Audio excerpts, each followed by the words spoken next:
Hello students, स्वागत है आप सभी का आरएस केमिस्ट्री सॉल्यूशन पर। हमारा केमिस्ट्री सीटी केमिस्ट्री वन शॉट सीरीज का आज का टॉपिक होने वाला है केमिकल काइनेटिक्स। ओके, तो केमिकल काइनेटिक्स क्या है, केमिकल काइनेटिक्स पर किस टाइप के क्वेश्चन आपको आ सकते हैं वो हम देखेंगे। ठीक है, चलिए समझते हैं डेफिनेशन ऑफ केमिकल काइनेटिक्स। पहले केमिकल काइनेटिक्स की डेफिनेशन को समझ लेते हैं स्टूडेंट। ओके, किसकी डेफिनेशन क्या है। Okay, so chemical kinetics is the branch of physical chemistry, a branch of chemistry which deals with the rate of reaction and factors affecting the rate of reaction। मतलब reaction का जो speed होता है ना, तो उसको स्टडी करने का काम कौन करता है, केमिकल काइनेटिक्स करता है। और साथ में आपको ये भी समझना है कि हमें सिर्फ रेट ऑफ रिएक्शन है तो उसको कौन कौन से फैक्टर अफेक्ट करते हैं, उसको भी क्या करना है बेटा, स्टडी करना है। ठीक है, केमिकल काइनेटिक्स जो है वो क्या करता है ना, जब स्टडी किया उसने केमिकल रिएक्शन को, तो क्या इंपॉर्टेंट है रिएक्शन जब हम स्टडी करते हैं तो उसका एक्सटेंट ऑफ रिएक्शन जरूरी है पता, फिजिबिलिटी और rate of reaction. Extent of reaction मतलब वो कौन से डायरेक्शन में जा रही है, क्या वो इक्विलिब्रियम एस्टेब्लिश कर रही है। फिजिबिलिटी मतलब वो इजीली आसान है क्या करना, या बहुत सारे ड्रास्टिक कंडीशन आपको मेंटेन करने पड़ रहे। और रेट ऑफ रिएक्शन, क्योंकि रिएक्शन का स्पीड भी मैटर करता है बेटा।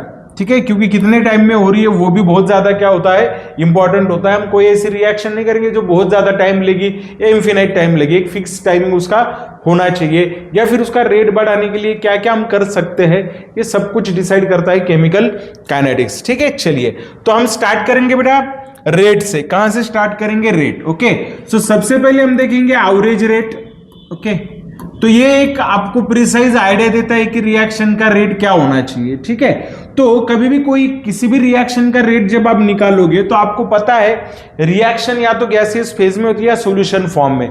हम जनरली सॉल्यूशन फॉर्म वाले रिएक्शन प्रीफर करते हैं, और सॉल्यूशन के फॉर्म में कोई भी रिएक्टेंट जो हो या फिर मतलब जो भी रिएजेंट हो उसका कॉन्सेंट्रेशन हम लेते हैं, तो जो कुछ चेंज होगा वो कॉन्सेंट्रेशन में होगा। तो रेट कैसे निकालेंगे हम, change in the concentration of species with respect to change in time. Okay, तो यहां पर लिखा है delta C upon delta T. Okay, delta C मतलब क्या होता है, change in time, and delta T मतलब डेल्टा सी क्या होता है, change in concentration, and delta T का मतलब क्या होता है बेटा, चेंज इन टाइम होता है। ठीक है, तो एक हाइपोथेटिकल रिएक्शन हमें कंसीडर करनी है, ये इज कन्वर्टेड इनटू बी। ये आपका रिएक्टेंट है और बी आपका प्रोडक्ट है सपोज। ठीक है, so average is the rate of consumption of reactant या रेट ऑफ कंजम्पशन ऑफ ये। सो इट इज माइनस, याद रखिए माइनस क्या लिखा है, minus delta change in concentration of ये upon change in time. Minus इसलिए लिखा है, माइनस साइन वैल्यू को इंडिकेट नहीं करता बेटा, माइनस साइन उस प्रोसेस को इंडिकेट करता है। माइनस का मतलब होता है वो रिएक्टेंट है और वो कंज्यूम हुआ है रिएक्शन के अंदर। और average rate of formation of B, तो यहां पे प्लस लिखा है। पॉजिटिव का मतलब वैल्यू नहीं होती बेटा, वो तो हमेशा पॉजिटिव ही रहेगी, बराबर है कि नहीं। पॉजिटिव का मतलब होता है कि इसका कॉन्सेंट्रेशन बढ़ रहा है, मतलब ये फॉर्म हो रहा है, ये प्रोडक्ट है। So therefore average rate of reaction, जब मैं एवरेज रेट लिखूंगा इस रिएक्शन का, क्या आएगा बेटा, या तो मैं minus delta A upon delta T ले सकता हूं, या फिर प्लस डेल्टा बी अपॉन क्या ले सकता हूं, दोनों भी क्या रहेंगे, same. Rate of consumption of ये is equal to rate of formation of B होगा, और उसी को हम बोलेंगे रेट ऑफ रिएक्शन। बेटा सर क्या इसमें स्टोइकोमेट्री इन्वॉल्व होती है, यस बेटा डेफिनेटली स्टोइकोमेट्री भी इन्वॉल्व होती है, आगे देखेंगे हम। ठीक है, सो यहां पर क्या दिया है देखो, the negative sign indicates the rate of reaction is inversely proportional to concentration of reactants के कॉन्सेंट्रेशन को। ठीक है, चलिए आगे दिया है आपको रेट ऑफ रिएक्शन। ओके, आपको दिख रहा होगा rate of reaction. So the rate of reaction describe how rapidly the reactants are consume and products are form. Okay, average rate तो अभी बताया मैंने आपको, एवरेज रेट ऑफ रिएक्शन क्या होता है, change in the concentration of species and change in क्या रहेगा, टाइम रहेगा। ये एवरेज होता है बेटा, क्या होता है, एवरेज।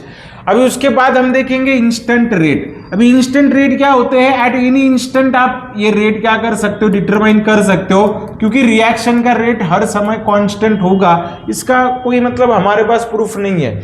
जनरली क्या होता है ना, शुरुआत में रिएक्शन स्लो होती है और धीरे धीरे वो क्या हो जाती है, बढ़ने लगती है, बराबर कि नहीं, ठीक है। चलिए, तो instant rate is the rate of reaction at any particular point of time. मैंने बोला ना किसी भी इंस्टेंट पर। A period of time is so short that the concentration of reactant and products change bye negligible amount, बहुत कम, okay. और इसको graph से एक्सप्रेस करने की कोशिश की है। इस साइड में आपको क्या दिया है बेटा, कॉन्सेंट्रेशन, और इस साइड में आपको दिया है टाइम। ये रिएक्टेंट का कॉन्सेंट्रेशन है, तो ये देखिए कुछ इस तरीके से क्या हो रहा है, डिक्रीज हो रहा है, ओके। ये हम कंसिडर कर सकते हैं, बराबर कि नहीं, ठीक है। तो ये फैक्टर है। और यहाँ पर फिर क्या आएगा, अगर आप ग्राफ निकालोगे तो यहाँ पे कॉन्सेंट्रेशन होगा डिवाइडेड बाय टाइम होगा, तो निगेटिव स्लोप मिल रहा है आपको, क्योंकि कॉन्सेंट्रेशन क्या हो रहा है, टाइम के साथ डिक्रीज हो रहा है रिएक्टेंट के लिए, और ये प्रोडक्ट के लिए है। तो प्रोडक्ट के लिए क्या हो रहा है बेटा, इंक्रीज हो रहा है, क्या हो रहा है, इंक्रीज हो रहा है, बराबर कि नहीं। प्रोडक्ट के लिए इंक्रीज हो रहा है, इधर क्या हो रहा है, डिक्रीज हो रहा है। तो यहाँ पे जो स्लोप आपको मिलेगा वो पॉजिटिव मिलेगा, और यहाँ पे जो कोई स्लोप आपको मिलेगा वो क्या मिलेगा, निगेटिव मिलेगा, ठीक है बेटा, समझ गए आप लोग, ठीक है। चलिए आगे बढ़ते हैं। एक रिएक्शन दी है, जैसे कि मैंने अभी आपको बोला था कि स्टोइकोमेट्री बहुत ज्यादा मैटर करती है जब आप इंस्टेंट रेट या एवरेज रेट लिखते हो, ठीक है। तो यहाँ पे आपको एक रिएक्शन दी है, a + 3b, आप देख पाओगे, कन्वर्टेड इनटू 2c। अभी हमें लगता है कि रेट ऑफ रिएक्शन हम क्या लिखे, तो इस तरीके से कोएफिशिएंट जो आपको दिए, तो इस तरीके से आप नहीं लिख सकते, ठीक है। तो ये आपको क्या करना पड़ेगा, समझना पड़ेगा, बराबर कि नहीं, ठीक है। तो इसको आपको समझना पड़ेगा। इसका अगर 1 मोल होगा तो इसके 3 के बराबर होना चाहिए, बराबर कि नहीं, ठीक है। तो फिर इसको ऐसा नहीं लिखते हैं, इसको क्या करते हैं ना, रेट जब लिखूंगा तो इसका रेट क्या आएगा, चेंज इन कॉन्सेंट्रेशन ऑफ क्या आएगा, ये अपॉन क्या आएगा, dt। इसका क्या आएगा, -1/3 क्या आएगा, चेंज इन कॉन्सेंट्रेशन ऑफ क्या आएगा, b अपॉन क्या आएगा, dt, क्योंकि इसका 1 करना है हमें, 1, ओके। और इसका क्या आएगा, +1/2 change in concentration of c upon क्या आएगा, dt। देखिए अगर मैं इसको 2 से डिवाइड करता हूं तो ये 1 हो जाएगा, इसको 3 से करता हूं तो 1 हो जाएगा, ताकि इधर भी क्या है, 1 है। तो यहाँ पे आपको दिख रहा होगा स्टूडेंट, दिख रहा है, this is the rate of reaction. ये सारे रेट यहाँ रिएक्शन के, आप रेट ये भी कैलकुलेट कर सकते हो, ये भी ले सकते हो, और ये भी कंसिडर कर सकते हो। लेकिन ये सारे कौन से रेट है बेटा, ये कौन से रेट है, इंस्टेंट या फिर एवरेज रेट है, बराबर कि नहीं। नेक्स्ट हमें देखना है बेटा द ऑर्डर ऑफ रिएक्शन। याद रखो ऑर्डर जो है वो पूरी एक्सपेरिमेंटल वैल्यू होती है। कौन सी वैल्यू होती है, एक्सपेरिमेंटल। तो थ्योरेटिकली हम ऑर्डर कभी कैलकुलेट कर ही नहीं सकते, ठीक है। ऑर्डर ऑफ रिएक्शन डिपेंड होती है एक्सपोनेंट्स पे। किस पे डिपेंड होती है, एक्सपोनेंट्स पे, कोएफिशिएंट पे नहीं, okay. The order of chemical reaction is the sum of power of the concentration term in the rate law expression. तो रेट लॉ कैसे लिखते हैं, rate of reaction as per the rate is, okay. अगर कोई reaction में ले रहा हूं तो k a⁻² क्या आएगा, x, और b⁻² क्या आएगा, y। याद रखो these are not coefficient, these are exponent. They may be same as coefficient but it is not necessary, वो नेसेसरी नहीं होता है, ठीक है। आपने समझ लेना है बेटा इस चीज को, ठीक है। चलिए की पॉइंट्स ऑर्डर ऑफ रिएक्शन के लिए क्या होता है, the order of chemical reaction is experimentally determined, जो कि मैंने ऊपर बताया आपको। The order of chemical reaction में भी इंटेजर, इट में भी फ्रैक्शनल, और इट में भी 0, ओके, कुछ भी हो सकती है, ओके। अभी इसका जो ऑर्डर है इस रिएक्शन का, ये क्या है, 3/2 मतलब 1.5 है, okay. The order of reaction is 3/2। तो ये होल नंबर इंटेजर भी हो सकती है, फ्रैक्शनल भी हो सकती है, या कभी कभी 0 भी हो सकती है। ऑर्डर के बाद आता है स्टूडेंट मॉलिक्यूलरिटी। अब मॉलिक्यूलरिटी एलिमेंट्री रिएक्शन को ही अप्लाई होती है, ओके। एलिमेंट्री रिएक्शन को ही मॉलिक्यूलरिटी अप्लाई होती है। There is a difference in molecularity and elementary reaction. So elementary reaction, the reaction are occur in single step and cannot be broken into simple step, okay. और molecularity जो होती है elementary reaction की is the number of reactant molecules take part in it. complex reaction number of step में होती है, तो उसका हमें mechanism देखना पड़ता है। उसका क्या देखना पड़ता है, mechanism देखना पड़ता है, ठीक है, ओके। उसके बाद जब हम मैकेनिज्म देखेंगे कॉम्प्लेक्स रिएक्शन का, तो उसमें से क्या लेना पड़ता है, रेट डिटरमाइनिंग स्टेप। एक चीज सभी ने याद रखना है, अगर एलिमेंट्री रिएक्शन है, देखो बेटा मैं क्या बोल रहा हूं, अगर एलिमेंट्री रिएक्शन है बेटा, कौन सी रिएक्शन है, एलिमेंट्री रिएक्शन है, ओके, उसकी कुछ मॉलिक्यूलरिटी है, तो वही मॉलिक्यूलरिटी उसकी क्या बन जाएगी बेटा, ऑर्डर बन जाएगी। वही मॉलिक्यूलरिटी इसकी क्या बनेगी, ऑर्डर बनेगी। लेकिन अगर कोई कॉम्प्लेक्स रिएक्शन है, तो कॉम्प्लेक्स रिएक्शन को मॉलिक्यूलरिटी हो नहीं सकती, उसको होता है मैकेनिज्म। मैकेनिज्म में होते हैं स्टेप्स, और जो स्लो स्टेप होती है बेटा, कौन सी स्टेप, स्लो स्टेप जो होती है वो होती है आरडीएस, रेट डिटरमाइनिंग स्टेप। उसको क्या बोलते हैं, आरडीएस, रेट डिटरमाइनिंग स्टेप। तो ये कॉम्प्लेक्स रिएक्शन के लिए the slowest step in the mechanism, कोई मैकेनिज्म आपको अगर दिया है और जिस उस मैकेनिज्म में जो स्लो स्टेप होगा, उस स्लो स्टेप को हम क्या बोल सकते हैं बेटा, रेट डिटरमाइनिंग स्टेप कंसीडर कर सकते हो। आपको समझ में आ रहा होगा, ठीक है। तो ये रेट डिटरमाइनिंग स्टेप है, तो इसमें कौन दिया है, NO2Cl, तो उसी पे ही रेट क्या करेगा, डिपेंड करेगा। रेट डिटरमाइनिंग स्टेप में जो कोएफिशिएंट है वही एक्सपोनेंट बनेगा, रिएक्शन के इक्वेशन में नहीं कंसिडर करना है। रिएक्शन इंटरमीडिएट, अभी रेट डिटरमाइनिंग स्टेप होगी रिएक्शन इंटरमीडिएट। तो रिएक्शन इंटरमीडिएट क्या होता है बेटा, reaction intermediate is form, it is highly unstable, बहुत ज्यादा एनर्जी होती है, can not be isolated, isolate नहीं कर सकती रिएक्शन इंटरमीडिएट को, and fastly converted into product. Okay, तो यहां पर देखिए आप, पहले स्टेप में फॉर्म हो गया Cl और दूसरे स्टेप में कंज्यूम होगा, दिख रहा है आपको, हाईली अनस्टेबल होता है। तो ऐसे स्पीसीज को क्या बोलेंगे, मैकेनिज्म में पहले स्टेप में प्रोडक्ट है, दूसरे स्टेप में रिएक्टेंट है, गायब, उसको क्या बोलेंगे आप, पहले स्टेप में प्रोडक्ट की तरह मिल गया, दूसरे स्टेप में क्या हो गया, रिएक्टेंट की तरह मिल गया, ठीक है, और गायब हो गया, तो बोलना है इंटरमीडिएट, ठीक है। चलिए अभी इसके बाद हमें देखना है student integrated rate law. Okay, तो इंटीग्रेटेड रेट लॉ समझने से पहले हार्डली 1 मिनट का ब्रेक लेते हैं हम, ठीक है।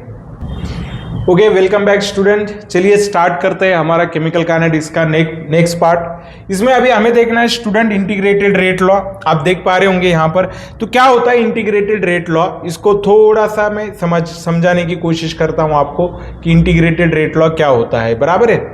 देखिए इंटीग्रेटेड रेट लॉ एक्सप्रेशन, वो एक्सप्रेशन है of the reaction which describes how weight of reaction depends on the concentration of reactants in terms of derivatives, okay। और वो डायरेक्ट रिलेशनशिप भी देता है स्टूडेंट, ठीक है। इतने डिफिकल्ट वर्ड आप मत यूज कीजिए, बराबर कि नहीं। और इतना डेरिवेशन तो कॉम्पिटिटिव एग्जाम के लिए आपको जरूरी भी नहीं है, बराबर कि नहीं, ठीक है। बोर्ड के लिए आपने पढ़ा होगा। This is the integrated rate law, ये इंटीग्रेटेड रेट लॉ है किसके लिए, फर्स्ट ऑर्डर रिएक्शन के लिए है, जहां पर मैं क्या लिख सकता हूं, ठीक है, जहां पर मैं क्या लिख सकता हूं बेटा, देखिए यहां पर लिख सकता हूं K is equal to 2.303 upon क्या आएगा T log बेस 10 क्या आएगा A0 अपॉन क्या आएगा AT। याद रखिए this is the initial concentration of reactant and this is the final concentration रहेगा, क्या रहेगा, फाइनल कॉन्सेंट्रेशन ऑफ रिएक्टेंट। यहां पे बहुत बड़ी दिक्कत होती है, इनिशियल सपोज 100% है और आपको बोल दिया कि रिएक्शन इज 20% कंप्लीटेड, तो कंप्लीट 20% हुई है, मतलब 80% अभी बाकी है, तो जो बाकी है वो लेना है आपको, जो कंप्लीट हुई है वो कंसिडर नहीं करना है, ठीक है। Some time it can be written as, okay, इसको ये भी लिखते हैं और A माइनस क्या लिखते हैं, X भी लिखते हैं, तो जितनी कंप्लीट हुई वो कंसिडर करते हैं। तो इतना याद रखो, ये फर्स्ट ऑर्डर के लिए रेट लॉ है, कौन सा, ये दिख रहा है आपको, this is the rate law for first order reaction. उसके बाद देखो यूनिट दिया है आपको किसका, ओके, यहां पर, तो यूनिट क्या है, ओके, तो यूनिट क्या आएगा, ओके, रेट का यूनिट तो हमें पता है सर, रेट का यूनिट क्या होता है बेटा, कॉन्सेंट्रेशन अपॉन क्या होता है, टाइम, क्या होता है, कॉन्सेंट्रेशन अपॉन टाइम। सो क्या ले सकता हूं, मोल पर लीटर पर सेकेंड, ये रेट का है। लेकिन जब मैं रेट लॉ लेता हूं तो रेट लॉ के लिए आप लोगों ने याद रखना है फर्स्ट ऑर्डर रिएक्शन जो रहेगी, ओके, तो उसका जो रेट कांस्टेंट रहेगा या तो पर सेकेंड होगा, पर मिनट होगा या पर आवर होगा, ठीक है, टाइम, ओके। ये उसके बाद हमें देखना है half life of the first order reaction. कुछ नहीं बेटा, ये इंडिपेंडेंट होता है, तो याद रखो T half for the first order reaction is 0.693 upon क्या आएगा, के आएगा, तो independent over the initial concentration of reactant, बराबर है कि नहीं, ठीक है। तो ये हाफ लाइफ का ग्राफ दिया है आपको, ओके। देखिए टी हाफ फर्स्ट जब आप लेते हो ना बेटा, तो ये क्या होता है, ये A0/2 होता है। टी हाफ जब आप सेकेंड लेते हो, ओके, ये क्या होता है, A0/4 होता है, ओके। तो ये आपको क्या करना है ना, याद रखना है, ठीक है, कंसिडर करते जाना है। तो अगर सपोज मैं क्या करता हूं, टी हाफ फर्स्ट ले लिया आपने, बराबर कि नहीं, ठीक है, तो टी हाफ अगर आपको सेकेंड लेना है, क्या, टी हाफ अगर आपको सेकेंड लेना है, सेकेंड टी हाफ, तो वो क्या आएगा, जो टाइम आप ले रहे हो ना उसका स्क्वायर करना है, उसका क्या करना है, स्क्वायर करना है। फर्स्ट तो हाफ निकल गया, अभी सेकेंड टी हाफ है तो उसमें क्या करना है, n का स्क्वायर करना है। मतलब कि कौन सा हाफ लाइफ ले रहे हो आप, अगर थर्ड हाफ लाइफ ले रहे हो तो 2 का पावर कितना लेना है, 3। आ रहा है समझ में, 2, उसके बाद क्या आएगा 4, 4 के बाद क्या आएगा 8, 8 के बाद क्या आएगा 16। तो ऐसे करते जाना है। और ये ग्राफ है उसका, क्योंकि फर्स्ट ऑर्डर रिएक्शन में आपने ये देख लेना है, टाइम के कन्वर्जन में किया है उसको, तो ये ग्राफ है। बुक में भी आपको ये ग्राफ दिए हैं, बराबर कि नहीं। तो यहाँ पे जो स्लोप आपको मिलेगा बेटा, ये टी यहाँ पर है, और ये जो स्लोप मिलेगा ना, स्लोप, ओके, तो स्लोप इज इक्वल टू क्या आएगा आपका, k/2.303। ओके, चलिए आगे बढ़ते हैं। ओके, हाँ, यहाँ पर ना एक गैसियस फेज रिएक्शन दी, वो हमेशा फर्स्ट ऑर्डर रहेगी। उसका फॉर्मूला ही आप मतलब याद ही कर लो, उसका फॉर्मूला k/2.303 अपॉन क्या आएगा t log बेस 10 टू क्या आएगा PI initial pressure upon 2PI minus P, ये फाइनल प्रेशर होगा। ये क्या होगा, फाइनल प्रेशर रहेगा। ठीक है, तो ये फॉर्मूला आपको गैसियस फेज के लिए क्या करना है, यूज करना है। रेयरली आते हैं प्रॉब्लम गैसियस फेज पे, तो आपने कंसिडर कर लेना है। ठीक है, चलिए एक प्रॉब्लम दिया है स्टूडेंट, इसको हम सॉल्व करेंगे। प्रॉब्लम में बताया कि 99% कंप्लीशन, 99.9% कंप्लीशन को जो टाइम लगता है वो 90% से कितने टाइम ज़्यादा होता है, 3 टाइम ज़्यादा होता है। तो यहाँ पर एक्सप्लेन तो किया है, लेकिन मैं कुछ चीज़ें आपको मैं बोल दूँ, अगर प्रूफ करना है तो आपको इस तरीके से प्रूफ करना पड़ेगा। लेकिन अब आप कुछ चीज़ें याद रखिए, ये सिर्फ फर्स्ट ऑर्डर के लिए दे रहा हूँ मैं। हाँ, टी 50%, अगर टी हाफ आपके पास है तो वो चीजें आपको क्या करनी है, याद रखनी है। ठीक है, K1 K2, अब इसका रेट वगैरह जो है तो वो आप कंसिडर कर ही सकते हो, बराबर कि नहीं। 3 टाइम लगेगा, यहाँ पर दिया है देखो। ठीक है, 99.9% अगर मैं बात करूँ तो ये कितना आएगा 0.1, तो ये कितना आएगा 1000 आएगा, तो 3 यहाँ पर आएगा। और ये अगर कितना परसेंट है, 90% है, तो 10 बचा है, तो मतलब कितना आएगा 1। तो आप यहाँ पे देख पा रहे होंगे, यहाँ पे K1 और यहाँ पर क्या है K2, तो ये कितना परसेंट हो गया, 3% हो गया। होप आपको समझ में आ रहा होगा स्टूडेंट। ठीक है, चलिए आगे बढ़ते हैं। कुछ रिएक्शंस दिए हैं जो हम देखेंगे आगे। ओके, अभी दिया है आपको zero order reaction. Zero order reaction का जो रेट होता है बेटा, वो बहुत सिंपल है। ओके, उसके लिए इक्वेशन क्या है, A0 minus AT upon T. ये सिंपल सा इक्वेशन है जीरो ऑर्डर रिएक्शन के लिए। और जीरो ऑर्डर रिएक्शन का हाफ लाइफ होता है बेटा A0 अपॉन 2K होता है। क्या होता है, A0 upon 2K। Okay, A0 तो कांस्टेंट ही रहेगा, तो जनरली T हाफ जो होता है, ओके, इनवर्सली प्रोपोर्शनल होता है K को फर्स्ट ऑर्डर में, और जीरो ऑर्डर में होता है इनवर्सली प्रोपोर्शनल टू 2K को होता है, अगर मैं कुछ एक चीज क्या रखूं, कांस्टेंट रखूं तो। ठीक है, चलिए आगे बढ़ते हैं। Graphical representation of zero order reaction तो देख लेना है। उसके बाद ग्राफिकल, एक ही तो ग्राफ है। ओके, तो ये आपने कंसिडर करना है। सूडो फर्स्ट ऑर्डर रिएक्शन है बेटा, तो इसमें हाइड्रोलिसिस याद रखो आप। 2 ही एग्जांपल, इनवर्जन ऑफ शुगर। यहाँ पे क्या होता है ना, सूडो फर्स्ट ऑर्डर रिएक्शन में जो सॉल्वेंट होता है वही रिएक्टेंट होता है। ओके, और सॉल्वेंट का कॉन्सेंट्रेशन ऑलरेडी ना हाई होता है ना, तो उसकी वजह से ना जिसका कॉन्सेंट्रेशन ऑलरेडी एक्सेस हो तो वो ज्यादा चेंज दिखाता नहीं है जब रिएक्शन क्या होती है, शुरू होती है, तो उसकी वजह से उसको कंसीडर नहीं किया जाता बेटा। ठीक है, चलिए आगे बढ़ते हैं। कोलिजन थ्योरी दी आपको। कोलिजन थ्योरी में 3 चीजें बहुत ज्यादा मैटर करती है बेटा। Collision between reactant molecules, okay, activation energy, okay, और उसके बाद ओरिएंटेशन ऑफ मॉलिक्यूल, लास्ट में पोटेंशियल एनर्जी बैरियर उसको क्रॉस करना पड़ता है। Low concentration, high concentration, less collision, और यहां पर क्या हो रहे हैं, मोर कोलिजन हो रहे। जितने ज्यादा कोलिजन होंगे उतनी ज्यादा क्या रहेगी बेटा, रिएक्शन का रेट रहेगा। तो इस बेसिस पे आरएनएस ने एक इक्वेशन दिया हमें, के ये e raise to minus E upon क्या है बेटा, RT।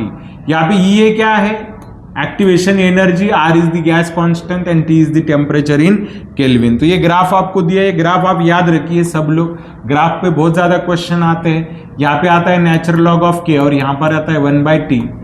इसको ऐसे कंसिडर करना है, ठीक है, इसको ऐसे कंसिडर करना है। ठीक है, तो ये क्या आएगा आपका, यहाँ पर लॉग ऑफ क्या आएगा, E अपॉन क्या आएगा, अगर नेचुरल लॉग लिया है तो E अपॉन क्या आएगा, टेम्परेचर तो इधर ले ले, E अपॉन क्या आएगा R।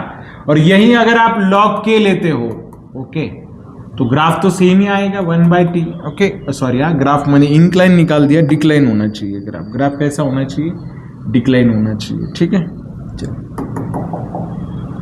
मिटाते हैं इसको। ग्राफ डिक्लाइन होना चाहिए था,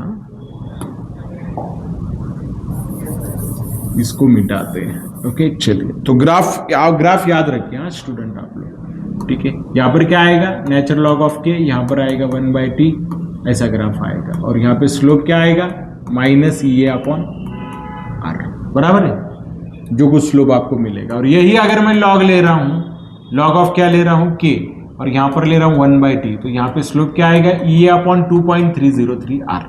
और यही इक्वेशन को फिर सिंप्लीफाई किया है।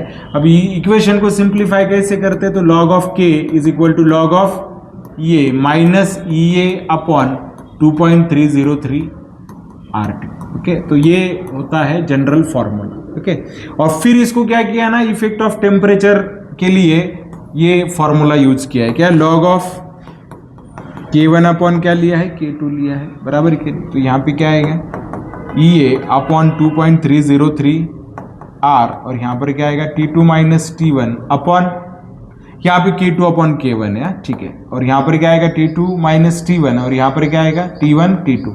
याद रखो जनरली ना क्या करो, T2 अगर ज्यादा ही रखो, अगर T2 ज्यादा होगा तो K2 भी क्या होगा, ज्यादा होगा, लेकिन वो डिपेंड करता है कि रिएक्शन एंडोथर्मिक है या एक्सोथर्मिक है, उस पर क्या करेगा बेटा, डिपेंड करेगा, ठीक है।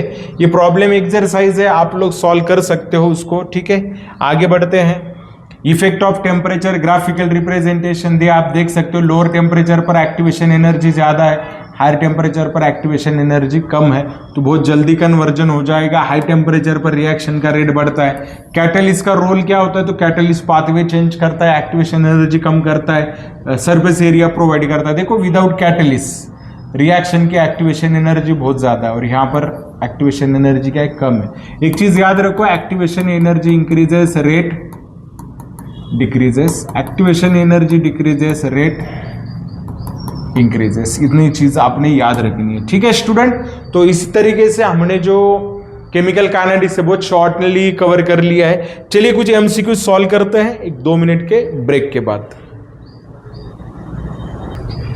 चलो बेटा, तो स्टार्ट करते हैं PYQs on the chemical kinetics. Okay, chemical kinetics के PYQ सॉल्व करते हैं, ठीक है। हो जाएगा, रिफ्रेश हो जाएगा वो, तो आपको क्लियर दिखेगा, ठीक है। चलिए, दिख रहा है, ओके। क्या दिया है देखो, if instantaneous rate of reaction is stated as, okay, minus दिया है आपको -1/2, तो डेफिनेटली -1/2 है, तो क्या होना चाहिए, 2x होना चाहिए, बराबर कि नहीं, ठीक है। उसके बाद क्या दिया है, -d, तो 1 है, बराबर कि नहीं, प्लस क्या आएगा y, एंड कन्वर्टेड इनटू 1/2 है, तो क्या आना चाहिए, 2z आना चाहिए। ओके, सो क्या आएगा, 2x plus y converted into 2z। Okay, चलिए next, nitric oxide react with H2 according to the reaction. ये रिएक्शन दिए, identify the correct disappearance reactant and appearance of product. तो प्रोडक्ट क्या मिल रहा है, 2H2 मिल रहा है, तो 2H2 सही है, बराबर के नहीं, ठीक है। और उसके बाद क्या दिया है, N2 प्रोडक्ट्स के लिए दिया है ना, disappearance of reactant and appearance of product. Okay, disappearance of reactant, reactant disappear हो रहा है, बराबर के नहीं, ठीक है। तो क्या आएगा, 1/2 NO लिया है तो DH2 तो नहीं आएगा, बराबर के नहीं, ठीक है। हाँ, ये मैं कंसिडर कर सकता हूँ, किसको, इसको कंसिडर कर सकता हूँ, क्योंकि 2 को अगर मैं इधर लेके जाऊँ तो मल्टीप्लाई में चला जाएगा ना, N2, ओके। और माइनस तो आ नहीं सकता, बराबर के नहीं, ओके। -N2 तो है नहीं, बराबर के नहीं, तो माइनस तो H2 ही है, 1/2 सही है। ये DH2 नहीं कंसिडर हो रहा है, बराबर के नहीं, ठीक है, ओके। यहाँ पे भी 1/2 होना चाहिए था आई थिंक, बराबर के नहीं। यहाँ पर क्या दिया है, N2, तो रिएक्टेंट तो बाकी कोई है ही नहीं फिर, ओके। तो अपीयरेंस ऑफ प्रोडक्ट, अभी प्रोडक्ट कौन अपीयर हो रहा है, N2।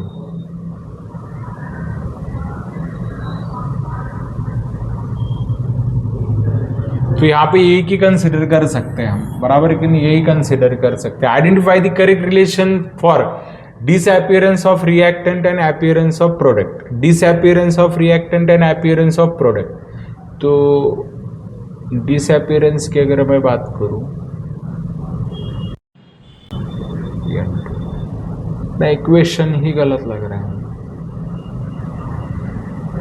n2 मिल रहा है, ओके 1/2, तो ये डबल होना चाहिए था, बराबर है कि नहीं? हाँ, ये कंसिडर कर सकते हैं हम, बराबर है कि नहीं? लेकिन ये तो दोनों के दोनों भी प्रोडक्ट है ना, n2 भी प्रोडक्ट है। चलो मेरे ख्याल से यही आना चाहिए इसका आंसर, ठीक है। चलिए थर्ड वाला देखते हैं। Nitric oxide react with H2 according to, वही दिया है फिर से, ओके। रिलेशनशिप, करेक्ट रिलेशनशिप क्या है, ओके। तो क्या करेक्ट रिलेशनशिप आएगी? तो ऊपर वाला गलत ही लग रहा है मेरे को, ओके। 1/2 आ रहा है, NO ये सही है, ओके। और प्रोडक्ट वो ये सही नहीं लग रहा है मेरे को, ठीक है। हाँ, ये मैं ले सकता हूँ, बराबर है कि नहीं? NO है ना, तो ये 2 क्या हो जाएगा, कैंसिल करूंगा तो ये आएगा, यस, ये मैं ले सकता हूं, बराबर कि नहीं? ठीक है। चलिए नेक्स्ट क्या दिया है? Identify rate law expression for 2NO if the reaction is second order in NO and first order in Cl2। NO में सेकेंड ऑर्डर है, तो इसका आंसर क्या आना चाहिए? This, okay, yes. चलिए ऊपर लेके चलते हैं इसको, यहां तक ही लेते हैं बस, ठीक है।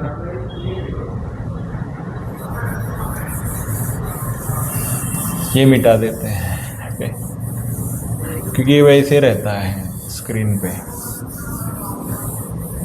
चलो, if decomposition of hydrogen peroxide is first order, it's rate law equation can be represent. First order अगर है तो रेट लॉ कैसे लिखेंगे? तो रेट लॉ ऐसे लिखेंगे ना बेटा, है कि नहीं?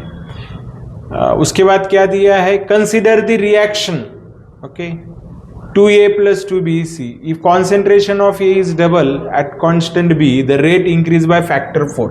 ये डबल किया है और ये फैक्टर 4 है, तो 2 raised to x is equal to क्या आ रहा है? 4. So x is equal to 2 आएगा, बराबर है क्या? If concentration of B is double, the rate is double, 2 है। So y is equal to कितना आ रहा है? 1 आ रहा है। तो A का एक्सपोनेंट कितना होगा? A का एक्सपोनेंट होगा 2 और B का होगा 1। इसका आंसर क्या आएगा? डी आना चाहिए।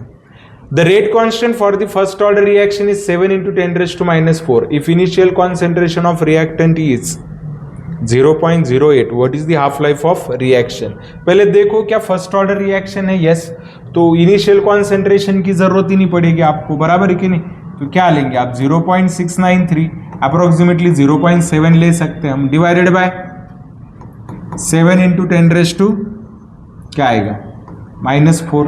तो इसको कितना ले सकता हूँ मैं? 0.7 into 10 raised to -3, 7 कैंसिल होगा, 10 raised to 3 ऊपर आएगा, 10 raised to 3 क्या हो जाएगा? ऊपर आएगा।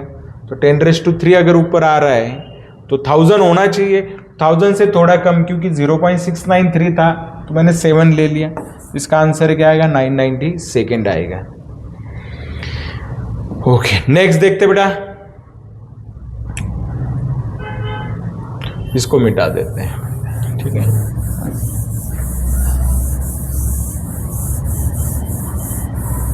चलिए क्या दिया है देखो, what is the time required for completion of 90% of first order reaction. आपको एक इक्वेशन बता देता हूं स्टूडेंट, याद रखिए आप लोग, ठीक है। T90% is equal to 3.33 into T half होती है, क्या होती है? इंटू क्या रहेगा? टी हाफ रहेगा। Now all of you know that T half क्या होता है? 3.33 इंटू क्या होता है? 0.693 अपॉन क्या होता है? के। क्या होता है? के। तो क्या ले सकते हो आप यहाँ पर बताइए? 3.33 अगर मैं ले लूँ, साइन 3 कितने होता था? 18 होता था, yes. 3.33 upon, okay, what is the time required for 90%, okay. तो क्या आएगा? फर्स्ट ऑर्डर रिएक्शन दिया है, तो इसको कैसे कंसिडर कर सकते हो आप लोग? Okay, 0.33, okay. तो इसको क्या ले सकते हैं हम? 10/3 ले सकते हैं क्या? ले सकते हैं ना। इंटू क्या आएगा?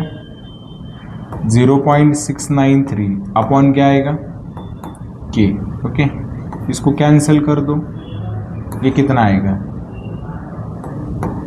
2, 3, 1, ठीक है।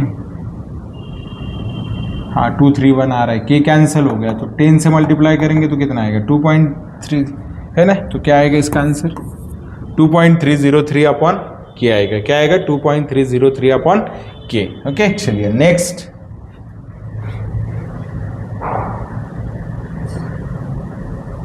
ये तो सॉल्व किया था हमने, है कि नहीं, ये तो सॉल्व ही किया था। तो हमेशा याद रखो क्या 90% को जो टाइम लगता है बेटा वही 99% 9 के लिए जो टाइम लगता है वो 3t होगा। कितना होगा 3t, कितना होगा 3t।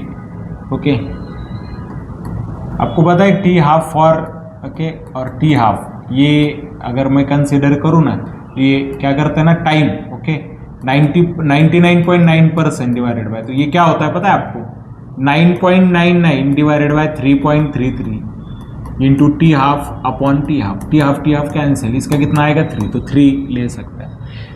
Which is the rate constant of the first order reaction. First order reaction okay 0.08 mole of reactant reduces to 0.02 mole in 23.03। Okay तो कौन सा आना चाहिए reduces to। ओके सो क्या करते हैं लॉग ऑफ क्या करते हैं 8/2 करते हैं, तो 8/2 कितना आएगा 4, मतलब कितना आएगा 2.303 ओके अपॉन टाइम। ओके कितना दिया है 23.03 इंटू 0. कितना आएगा 6, तो कितना आएगा 10 से डिवाइड करो तो 0.06 आना चाहिए। This will be your answer. ठीक है नेक्स्ट क्या है identify the product organic reaction का। तो यहाँ पे ज़्यादा मतलब ये नहीं करते, ईस्टर फॉर्म होगा बेटा। यहाँ पे क्या फॉर्म होगा ईस्टर, ये कंपाउंड मिलेगा आपको। ठीक है ईस्टर फॉर्म होगा। The time required for 90% completion of a reaction is T. What is the time required for 99? हो गया ना भाई, अभी सॉल्व किए थे हम। What is the rate of disappearance of B. Okay if appearance of C is 1.3 into 10⁻⁴। बहुत ही सिंपल है। ओके देखिए बी अपॉन क्या आएगा बताओ D T. Okay is equal to 1/3 D C upon क्या आएगा डी टी। तो सी का कितना दिया आपको ओके इतना दिया है ना 3.3, तो 3 से डिवाइड करो 3 चौक 12 4.4 के आसपास आना चाहिए, है क्या नहीं। तो ये आना चाहिए इसका आंसर। ओके चलिए नेक्स्ट।